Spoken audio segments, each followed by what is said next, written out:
नमस्कार साथियों, स्वागत है आप सभी का आपके खुद के YouTube channel CP Singh official the agri master पर। मेरा नाम चंद्र प्रकाश कुशवाहा है और आज मैं उपस्थित हूं आपके समक्ष एक बार फिर से UP board class 10th agriculture के अध्याय 5 को लेकर के। अध्याय 5 जो है हमारा आपदाएं हैं। आपदाएं जिसे हम डिजास्टर कहते हैं अंग्रेजी में। ये जो हमारा चैप्टर है एक ही लेक्चर में कवर किया जाएगा, लेक्चर नंबर 8 में। लेक्चर नंबर 8 जो है हमारा, यहाँ हम पढ़ने वाले हैं देवी आपदाएं, नेचुरल डिजास्टर, जैसे कि बाढ़, सूखा, भूकंप, आग, अतिवृष्टि, उपलवृष्टि, ठीक। और इनका मूलभूत ज्ञान हम यहाँ पे अध्ययन करेंगे, इसके मूलभूत ज्ञान का। और यहाँ हम देखेंगे कि इनका फसलों पर क्या प्रभाव है, पर्यावरण पर क्या प्रभाव है, बचाव के क्या उपाय हैं, ठीक। तो चलिए प्रारंभ करते हैं वीडियो को। देखिए, सबसे पहले आपदा। आपदा क्या होती है इसके बारे में जान लेते हैं। आपदा एक ऐसी स्थिति है जिसमें व्यक्ति, समुदाय या पर्यावरण को भारी नुकसान या पीड़ा, हानि उठानी पड़ सकती है। आपदा एक ऐसी स्थिति है जिसमें कोई भी व्यक्ति हो सकता है, कोई समुदाय हो सकता है या पर्यावरण हो सकता है, यानी कि कोई कम्युनिटी हो सकती है, कोई पीपल हो सकता है, कोई पर्सन हो सकता है, या हमारा एनवायरमेंट हो सकता है, नेचर हो सकता है, जिसे भारी नुकसान उठाना पड़ सकता है। भारी नुकसान किस चीज का? उसमें या तो कोई क्षति होगी या उससे कोई पीड़ा होगी, ठीक। अब देखते हैं नेचुरल डिजास्टर या देवी आपदाएं क्या होती हैं। देवी आपदाएं या नेचुरल डिजास्टर वे घटनाएं होती हैं जो प्राकृतिक परिस्थितियों के कारण उत्पन्न होती हैं। प्राकृतिक परिस्थितियों के कारण उत्पन्न होती है, जैसे कि बाढ़, सूखा, भूकंप, आग, अतिवृष्टि, उपलवृष्टि, बर्फबारी, चक्रवात आदि। ये घटनाएं जो होती हैं अकस्मात और प्राकृतिक होती हैं। ये मानवीय या पर्यावरणिक विकास की अचानक बदलती हुई स्थितियों के कारण भी हो सकती हैं। इन आपदाओं का समाधान जो है, इनसे बचने का जो उपाय है वह हमें जानना बेहद आवश्यक है, ताकि हम लोगों को या हमारे पर्यावरण को या कोई भी हमारा समुदाय है उसे कम से कम हानि उठानी पड़े, ज्यादा हानि उसे ना उठानी पड़े और लोगों की सुरक्षा हो सके। तो चलिए आगे हम बात करते हैं जो आपदाएं हमें दी गई हैं उनके बारे में। यहाँ मैंने आपको बताया आपदा क्या होती है, देवी आपदाएं क्या होती है, नेचुरल डिजास्टर की डेफिनेशन और आपदा जो हमारी डिजास्टर है इसकी डेफिनेशन मैंने आपको प्रोवाइड किया है। थोड़ा सा इंट्रोडक्शन जो है इन्हीं चीजों का दिया है। आगे हम बात करते हैं जो हमें डिजास्टर्स दिए गए हैं उनके बारे में, बाढ़, सूखा, भूकंप, आग आदि के बारे में। सबसे पहले हमें बाढ़ दी गई है। क्या दी गई है? बाढ़। देखिए, बाढ़ के बारे में जान लेते हैं। बाढ़ एक प्राकृतिक आपदा है जो तब होती है जब जल किसी क्षेत्र में सामान्य स्तर से ऊपर बढ़ जाता है। बाढ़ जो है एक प्राकृतिक आपदा है जो कि तब उत्पन्न होती है जब जल किसी भी क्षेत्र में, सामान्य जल स्तर जो होता है ना, नॉर्मल जो हमारा वाटर का लेवल है उससे हाई हो जाता है, जिसके जो परिणाम स्वरूप या रिजल्ट जो हमें निकल कर मिलता है उससे जान माल का नुकसान होता है। बाढ़ स्थायी या अस्थायी हो सकती है या धीरे धीरे या अचानक आ सकती है, ठीक।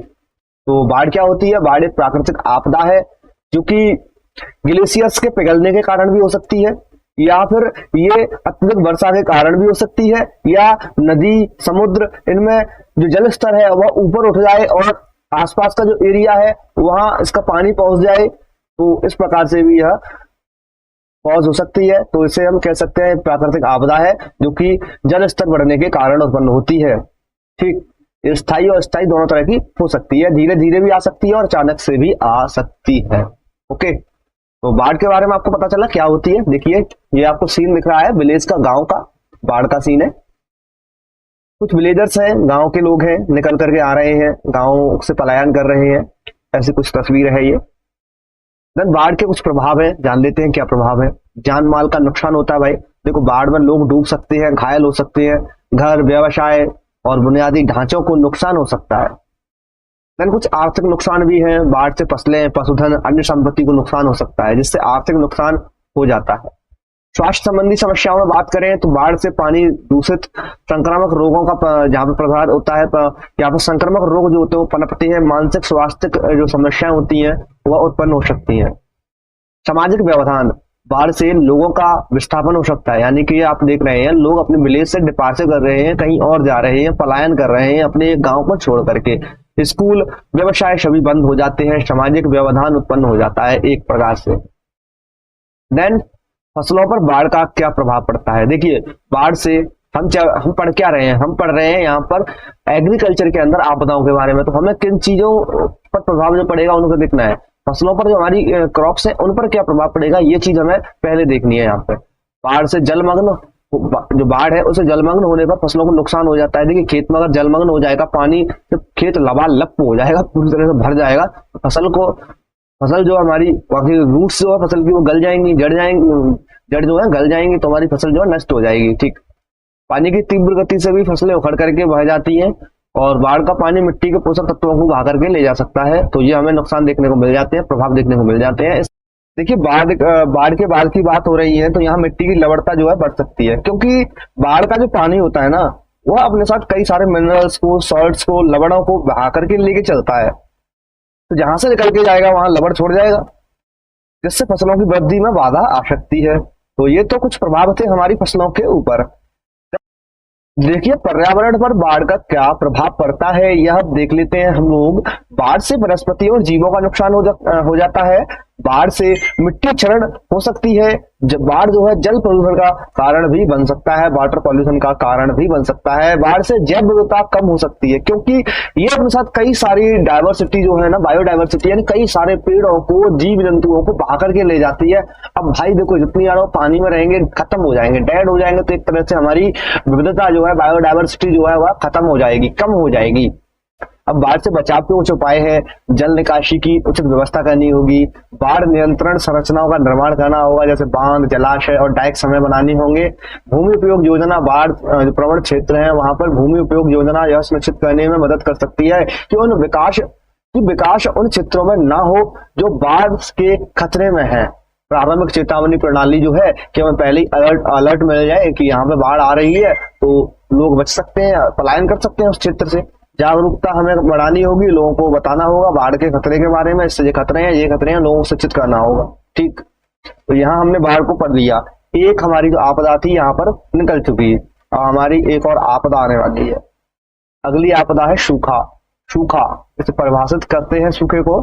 सूखा एक प्राकृतिक आपदा है। ये तब उत्पन्न होती है जब किसी क्षेत्र में सामान्य से कम वर्षा हो, यानी जो नॉर्मल वर्षा हो रही थी उससे भी कम वर्षा हो ही ना, तो ऐसी कंडीशन को हम सूखा कहते हैं। जिसके कारण होता क्या है कि जल की कमी, कृषि उत्पादन में कमी, सामाजिक आर्थिक समस्याएं हमें देखने को मिल सकती हैं। सूखे के प्रकार मानसून सूखा हो सकता है, मानसूनिक। यह भारत जैसे मानसून प्रभावित क्षेत्रों में होता है जब मानसून कमजोर होता है या देर से आता है तब।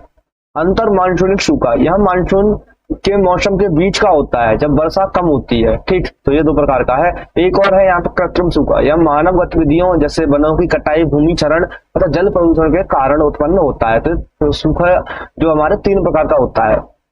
देन सूखे के कुछ प्रभाव भी हैं। कृषि उत्पादन में कमी हमें देखने को मिलेगी, जल की कमी, पशुधन पर प्रभाव पड़ेगा, सामाजिक आर्थिक प्रभाव पड़ेगा, पर्यावरणीय प्रभाव पड़ेगा।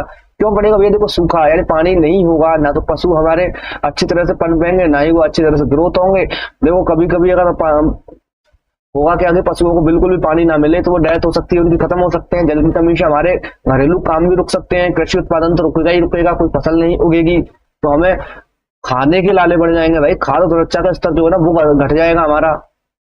पर्यावरणीय प्रभाव तो देखने को मिलेगा ही, वनस्पति सारी नष्ट हो जाएंगी, जीव नष्ट हो जाएंगे, और आग का खतरा बढ़ जाएगा जंगलों में। और वैसे भी देखिए, यहाँ तक तो हमने नॉर्मल प्रभाव देखा। अब देखना है हमें फसलों पर सूखे का क्या प्रभाव पड़ता है। पानी की कमी के कारण फसलें जो होती है मुरझा जाती है और मर जाती हैं। सूखे की स्थिति में फसलों में रोगों, कीटों का प्रकोप बढ़ जाता है। पानी की कमी के कारण फसलों की गुणवत्ता और उपज में कमी आ सकती है। देन पर्यावरण पर क्या प्रभाव पड़ता है सूखे का, तो यहाँ उसे भी देख लेते हैं। तो पर्यावरण पर सूखे का प्रभाव पड़ता है। सूखे से मिट्टी की उर्वरता कम हो जाती है, सूखे से वनस्पति, जीव जंतु नष्ट हो जाते हैं, जंगल में आग लगने का खतरा बढ़ जाता है, जल प्रदूषण हो जाता है। वैसे सारी चीजें एक ही है, लेकिन मैंने डिफरेंट तरीके से आपको समझाने की कोशिश कर रहा हूँ। आप ऊपर वाला जो है ना सूखे के प्रभाव इन्हें पढ़ लोगे, इनसे ही काम हो जाएगा, लेकिन आपको समझाने के लिए ही मैंने यहाँ पे अलग अलग टर्मों में लिख के रखे हैं।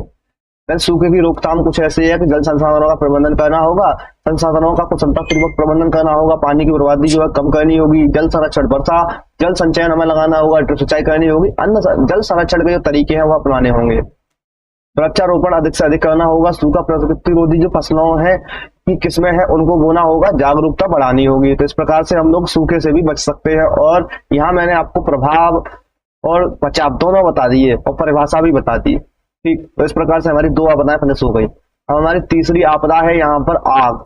आग की परिभाषा, प्रभाव और रोकथाम देखना है तो आग की परिभाषा कुछ इस प्रकार से है। आग एक रासायनिक प्रतिक्रिया है जिसमें ईंधन ऑक्सीजन के साथ जलता है, ठीक, जिससे ऊष्मा, प्रकाश और धुआं निकलता है। आग प्राकृतिक या मानव निर्मित दोनों तरह की हो सकती है। आग के प्रकार की बात करें तो घर की आग, जंगल की आग और औद्योगिक आग हो सकती है। ये आग जंगलों में लगती है, ये घरों में होती है, ये आग जो है कारखानों, गोदामों में होती है। और वाहन आग भी हो सकती है, ये कारों में, ट्रकों में, ठेलों में देखने को हमें मिलेगी। देन हमारे कुछ आग के कारण है, प्राकृतिक कारण है और मानवीय कारण है। प्राकृतिक कारणों में बिजली का गिरना है और सूखे की स्थिति है, ज्वालामुखी का विस्फोटक है। और इसके बाद हमारा मानवीय कारण है लापरवाही से धूम्रपान करना, खाना पकाते समय लापरवाही बरतना, आग जलाना और बिजली के उपकरणों का दुरुपयोग करना। तो ये हमारे मानवीय कारण हो सकते हैं। आग के प्रभाव क्या रहते हैं? जान माल का नुकसान, वायु प्रदूषण, पर्यावरणीय क्षति होती है, आर्थिक नुकसान हमें देखने को मिलता है।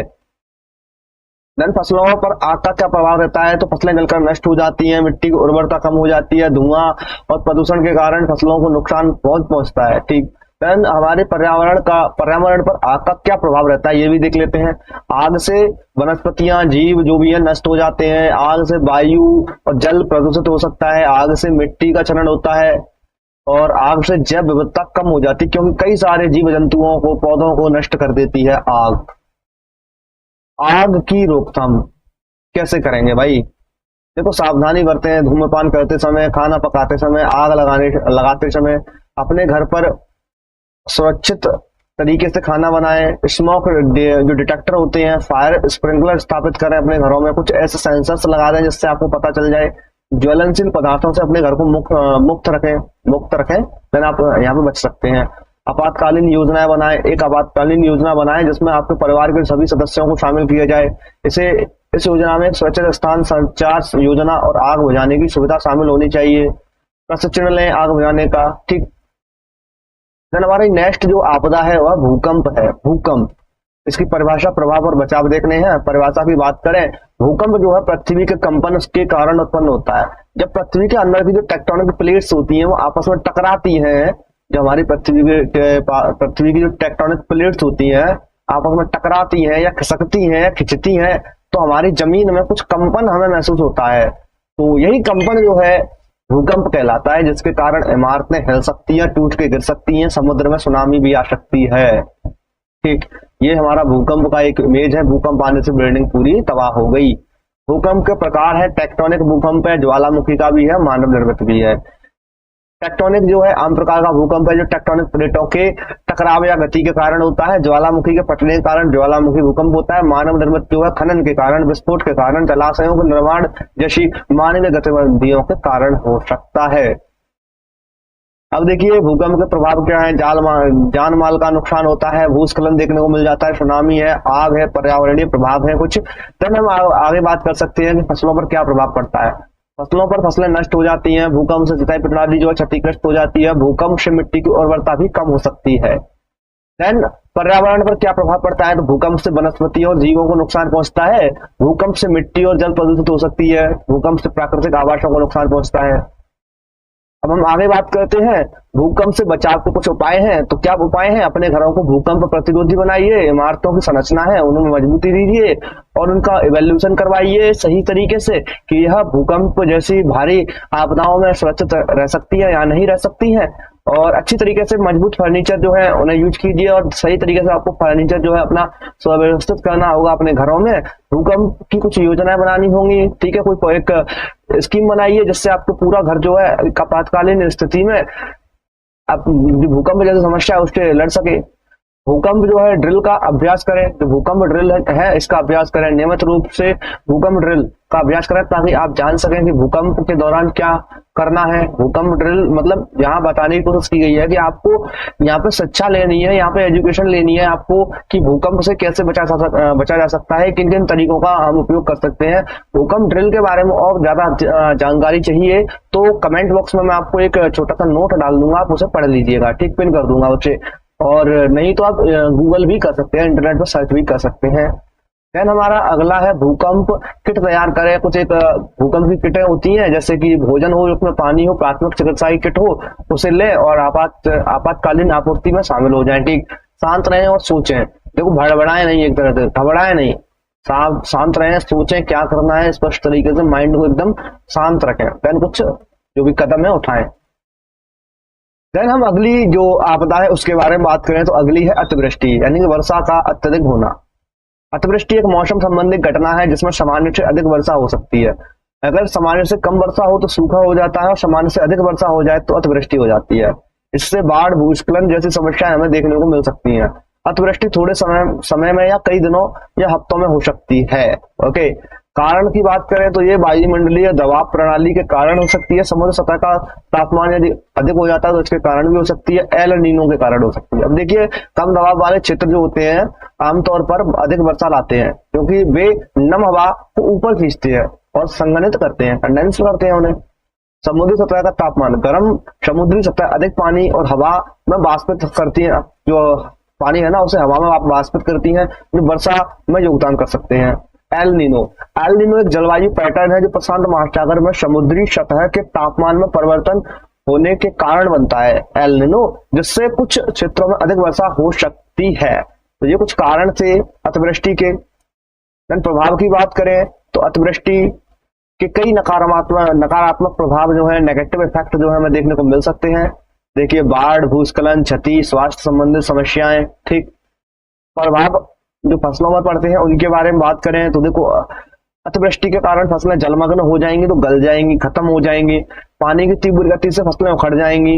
अतिवृष्टि का पानी मिट्टी के पोषक तत्वों को बहाकर भी ले जा सकता है। अतिवृष्टि के बाद मिट्टी में लवणता भी रह सकती है। पर्यावरणीय प्रभाव क्या है? अतिवृष्टि से वनस्पतियों, जीवों का नुकसान हो जाता है। अतिवृष्टि मिट्टी के क्षरण का कारण बन सकती है, जल प्रदूषित कर सकती है और जैव विविधता जो है, बायोडाइवर्सिटी जो है, उसे भी कम कर सकती है। बचाव के कुछ कारण हैं। बाढ़ नियंत्रण उपाय करें, जल निकासी प्रणाली में सुधार करें, भूमि उपयोग योजना कुछ बनाएं, देन आप यहाँ पे बचाव भी कर सकते हैं। प्रारंभिक चेतावनी अलर्ट जो होते हैं ना, उन्हें भी जारी रखें जिससे आपको पहले ही अलर्ट मिल जाए अतिवृष्टि होने वाली है कि इन क्षेत्रों में बहुत अधिक वर्षा होने वाली है, तो आपको अलर्ट तो पहले ही मिल जाते हैं। भाई अभी तो इंटरनेट का जमाना है, मौसम विभाग वाले पहले ही आपको अलर्ट भेज देते हैं। ठीक, देन अगला जो हमारा आपदा है वह है उपल वृष्टि। परिभाषा, प्रभाव, बचाव के उपाय हमें जानने होंगे। उपल वृष्टि जिसे हिंदी में ओला वृष्टि भी कहते हैं। देखो भाई, दोनों ही शब्द हिंदी के ही हैं। उपल वृष्टि, इसका थोड़ा सा सही तरीके से इससे उच्चारण करें तो ओला वृष्टि है, जिसमें अत्यधिक ओले गिरते हैं, या इसे हम अंग्रेजी में हेलस्टॉर्म भी कह सकते हैं। अरे वही लेंचो वाली कहानी है भैया, लेंचो वाली, ओले गिरे थे ना, हेलस्टॉर्म हुआ था, वही यूपी बोर्ड वाले हो, लेंचो वाली कहानी पड़ी होगी ना, वही हेलस्टॉर्म है, वही उपल वृष्टि है, वही ओलावृष्टि है। ठीक, एक मौसम संबंधित घटना है जिसमें बर्फ के कण, जिन्हें ओले कहा जाता है, वह जमीन पर गिरते हैं। ओले आमतौर पर तूफानी बादलों में बनते हैं जब पानी की बूंदें बहुत ऊंचे स्थानों पर ठंडी होकर जम जाती हैं, तब कुछ इस प्रकार से ओले गिरते हैं, देख सकते हो आप। ठीक है, खेतों में नष्ट कर देते हैं फसलों को। कारण क्या है? तेज ऊर्ध्वाधर वायु धाराएं जो होती हैं, इनके कारण तूफानी बादलों में तेज ऊर्ध्वाधर वायु धाराएं पानी की बूंदों को ऊंचाई तक ले जाती हैं और वहां ठंडा होकर जमा देती हैं। तो भैया देखो, वैसे तो वर्षा होनी थी, वर्षा नहीं होगी क्योंकि जो पानी की बूंदें हैं वो जम चुकी हैं, तो जैसी है वैसी गिरेंगी। पर्याप्त नमी, ओले बनने के लिए बादलों में पर्याप्त नमी होनी चाहिए। ठंडा तापमान, ओले बनने के लिए तापमान 0 डिग्री से नीचे होना चाहिए, तभी तो ओले बनेंगे। प्रभाव की अगर बात करें, उपल वृष्टि के कारण कई सारे नेगेटिव इफेक्ट हमें देखने को मिल सकते हैं, जैसे कि हमारी जान माल का हानि है, फसलों को नुकसान है, मवेशियों को नुकसान है, संपत्ति को नुकसान है, विद्युत व्यवस्था में व्यवधान है, तो ये हमें नुकसान देखने को मिल सकते हैं। फसलों पर क्या प्रभाव पड़ते हैं? तो फसलों पर ओले जो गिरते हैं उनसे भौतिक रूप से क्षतिग्रस्त हो जाती है, पत्तियां टूट जाती हैं, तने टूट जाते हैं, फल फूट जाते हैं और भी हमें नुकसान देखने को मिलता है। ओले जो होते हैं फसलों को कुचल सकते हैं, जिससे उपज हमें कम मिलेगी। ओलाओं से होता क्या है कि निर्जलीकरण हो जाता है हमारी फसलों में, जिससे पौधे सूख जाते हैं और मर जाते हैं। तो ये समस्या हमें देखने को मिल सकती है। और पर्यावरणीय प्रभाव की बात करें तो ओले जो होते हैं वनस्पतियों को नुकसान पहुंचा देते हैं, पेड़ों की पत्तियों को तोड़ देते हैं, मिट्टी का क्षरण का कारण बन जाते हैं, उर्वरता कम हो जाती है। ओले जो है जल प्रदूषण का भी कारण बनते हैं। क्योंकि पिघलते हुए ओले जो है रसायनों और अन्य हानिकारक पदार्थों को मिट्टी में ले जा सकते हैं। अब बचाव के कुछ उपाय हैं, तो बचाव के उपाय में हम जान लेते हैं क्या उपाय हैं। फसल बीमा करा लीजिए, आपको फसल का जो भी आपने फसल लगाई है तो आपको उसका मुआवजा मिल जाएगा। ओला प्रतिरोधी फसलें जो है उनका चयन कीजिए। ओला सुरक्षा जाल अपनाइए। प्रारंभिक चेतावनी प्रणाली जो है उसे अपनाइए। सरकारी सहायता जो है, सरकार किसानों को ओले से हुए नुकसान का वित्तीय सहायता भी प्रदान कर सकती है, तो करती है भाई। कुछ ओलावृष्टि केसेस में अगर अत्यधिक ओलावृष्टि होती है तो गवर्नमेंट भी आपको मुआवजा दे देती है। तो इस प्रकार से हमारा ये जो लेक्चर था फिनिश होता है। देखिए दोस्तों, यदि हमारा यह लेक्चर आपको अच्छा लगा हो तो चैनल को सब्सक्राइब करने के बाद वीडियो को शेयर भी कर दीजिए अपने मित्रों के साथ में, क्योंकि लेक्चर रिकॉर्ड करने में बेहद समय लगता है और बड़ी शिद्दत के साथ हमें लेक्चर रिकॉर्ड करना पड़ता है। बाद में एडिट भी करना पड़ता है, तो मेहनत बहुत करनी पड़ती है। तो एक छोटा सा आपसे क्रेडिट मांग रहे हैं। क्रेडिट यही है कि आप चैनल को सब्सक्राइब कर दीजिए, वीडियो को लाइक कर दीजिए और अपने मित्रों के साथ साझा भी कर सकते हैं। एक प्यारा सा कमेंट भी भेज सकते हैं हमें, ठीक। और कुछ नहीं है। अब मिलेंगे आपसे नेक्स्ट लेक्चर में, तब तक के लिए जय हिंद जय भारत। और हाँ,